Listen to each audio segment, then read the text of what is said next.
នេះអាហារពេលព្រឹករបស់ខ្ញុំនៅក្នុងប្រទេសដាណាម៉ាកឈីសជាមួយនឹងនំប៉័ងខ្ញុំដុតខ្លួនឯងមួយហ្នឹងទៅឆ្អិនទេប៉ុន្តែអស់ប្រហែលជា$1បុកទាំងឈីសតែប៉ុន្តែនំប៉័ងនេះថោកឯងពីដើមតែ$1ទេតែឈីសរៀងថ្លៃបន្តិចទឹកណាខ្ញុំសន្សំសំចៃលុយមែនតើមូលហេតុអីប្តីយើងអត់អ្នកមាន ទី1ទី2ខ្ញុំជាមនុស្សគំរីសបន្តិចពេលខ្លះបើសិនជាអឺ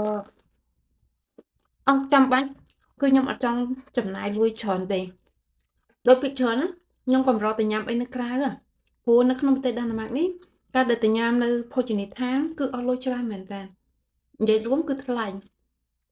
តែបើយើងទៅទិញនៅផ្សារហើយយើងយកមកធ្វើញ៉ាំខ្លួនឯងអត់សូវថ្លៃទេហើយបើយើងទិញនៅពេលដែលគេ discount ឬក៏ញ៉ាំទៅតាមអាហាររដូវកាលរបស់គេ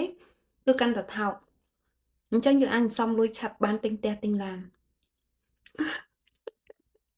អញ្ចឹងមិនថាបើសិនជាស្រីតែយើងរៀបការមួយប្តីបរទេសណា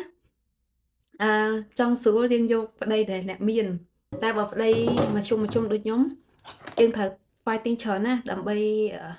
រស់នៅក្នុងបរទេសព្រោះ